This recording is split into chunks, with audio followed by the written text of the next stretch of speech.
On June 24, 1967, 6 young men prepared to explore a dangerous cave system in Yorkshire, England. All were experienced cavers, used to tight passages and long underground stretches. Among them was Michael Ryan, a 17-year-old boy passionate about adventure and geology. The cave chosen that day was Mossdale Caverns. Within the caving community, it was known as one of the most treacherous caves in the country. The entrance was discreet, just a narrow crack between rocks near Mossdale Scar, but inside, it turned into a maze of low tunnels, tight curves, and crawl-only passages.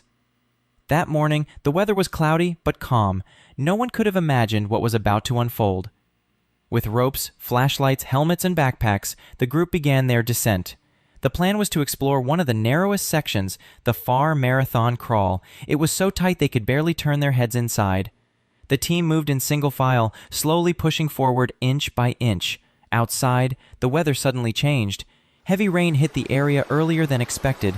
The limestone terrain quickly absorbed the rainwater, and that water started flowing directly into the cave.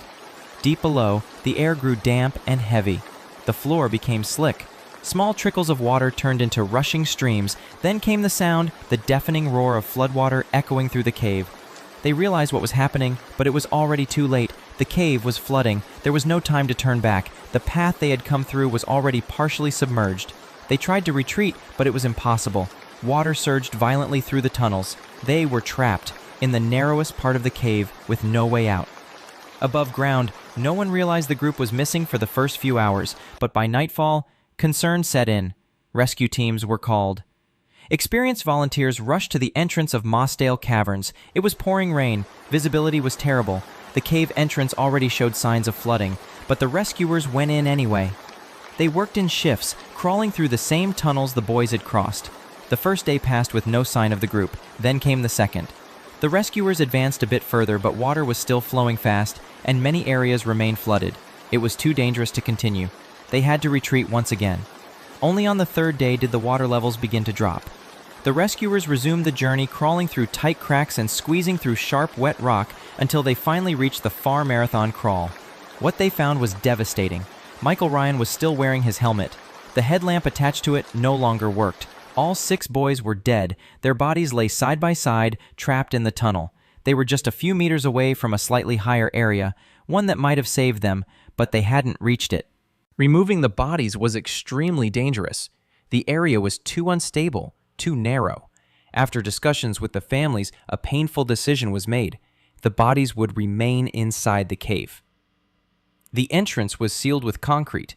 Outside, a plaque was placed in memory of the 6 young men. It bears their names: Michael Ryan, Jeffrey Workman, John Ogden, David Adamson, Terry Watson, and Colin Vickers. The tragedy shook the entire British caving community. It was considered the worst cave disaster in British history and led to permanent changes in safety protocols. From that point on, checking the weather forecast became a mandatory rule before any underground exploration. Today, Mossdale Caverns is seen as a tomb. No one enters anymore. The James Mitchell Incident, 1965. On February 13, 1965, James G. Mitchell, 23 years old, set out with 2 friends in search of adventure. He was passionate about caves. That day was freezing. Snow was falling. Together with his 2 companions, he headed into the Mannheim Forest. Their destination, a nearly unknown cave recently discovered by local teachers. They called it Schroeder's Pants Cave, a strange name for such a treacherous place. Upon arriving, they began preparing for the descent. Mitchell went first. He tied the rope to a secure anchor point, fastened the harness to his body, and began descending. Inside, the space narrowed quickly. It was dark, wet, and freezing cold. The main shaft dropped over 20 meters. In the middle of the shaft, there was a small underground waterfall, cold water flowing constantly. James wanted to examine a side opening, but something went wrong. The rope twisted. His body shifted. James called for help. His friends shouted his name. He answered, but weakly. They tried pulling him back up, but he wouldn't move.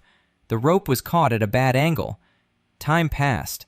The water kept pouring down onto his chest, his face, chilling his bones, freezing his skin. He was stuck. His arm tangled, his torso pressed against the rock wall. The waterfall poured directly onto him, icy, relentless. His body temperature began to drop. James started shivering uncontrollably. Then his voice grew faint until it stopped completely. His friends ran for help. Within hours, experienced cavers, firefighters, and military personnel arrived. It was a complex rescue. The rescuers began descending into the cave. They tried to warm him up, tried to adjust the rope, tried to reposition him, but James's body no longer responded. The rescue was deemed impossible under those conditions. The cave was too unstable. The shaft was already starting to collapse. Removing James would have put other lives at risk. The rescuers returned to the surface and explained the delicate situation to his friends. In the end, a painful decision was made. The cave would be sealed permanently with stones. James Mitchell was declared dead. His body remained inside the cave for over 40 years.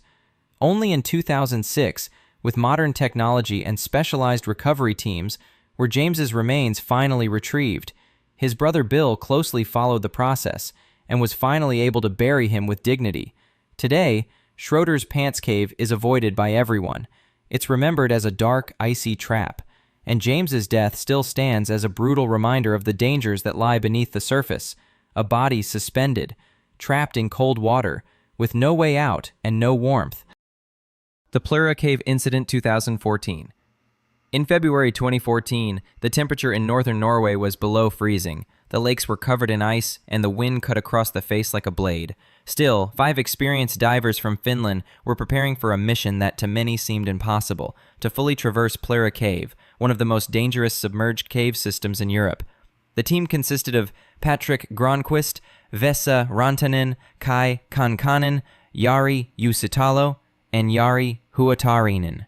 All were highly trained, well-equipped, and familiar with cave diving. Each diver carried 7 compressed air cylinders, thermal diving suits, and followed guidelines, nylon threads fixed to the cave walls to mark the return path. Their goal was to cross 2.3 kilometers of Plura Cave, navigating deep underwater through narrow fissures, tight turns, and dark chambers, until they reached the exit point on the other side, in the Steinugla-Flaget system. To minimize risk, they split into 2 groups. Granqvist and Huotarinen entered first. The other 3 would follow about an hour later. They entered the icy waters on February 6, 2014, around 1 o'clock p.m. The first part of the dive went according to plan. Everything was controlled. Movements were synchronized. Safety protocols were strictly followed. Plura Cave, while dangerous, was familiar territory, but the final stretch held a silent trap. In the last section, Huotarinen began navigating a narrow fissure, an elbow-shaped corridor with tight angles and reduced height, the kind of place where any misalignment could be fatal. Suddenly, something went wrong. Granqvist, ahead, noticed Huotarinen was no longer behind him. Realizing something was wrong, he turned back to help, but it was nearly impossible. The passage was so tight that water pressure pushed against him. The air tanks on his back hit the rock walls. Movement was lost by the second. Huotarinen began swallowing water. He slowly lost consciousness. Knowing he couldn't help, and realizing he was now in danger too, Granqvist made a decision. He kept moving forward, completing the route alone. That decision saved his life. About an hour later, the second group entered: Rantanen, Uusitalo, and Kankanen. Rantanen, now in the same deadly passage, came across Huotarinen's unresponsive body. He had to make a choice: turn back or continue. He chose to push forward, completing the crossing. Uusitalo, right behind him, saw his friend and panicked. Disoriented and unable to escape the narrow corridor, he also died.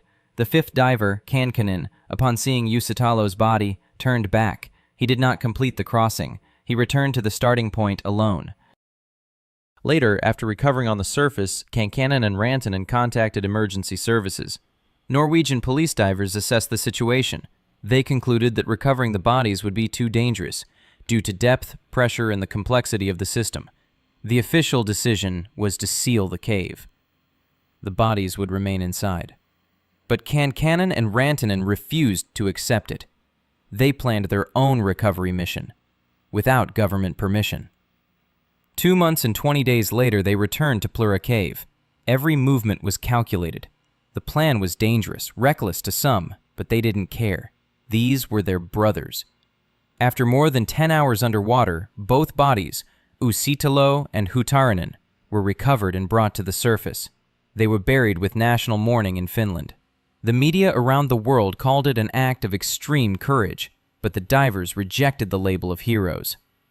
In an interview, Kai Kankanen said, "I didn't go there for glory. I went there out of respect. They were our brothers, and you don't leave a brother behind." It became a story of bravery, loyalty, and two men who returned to hell to bring the others home.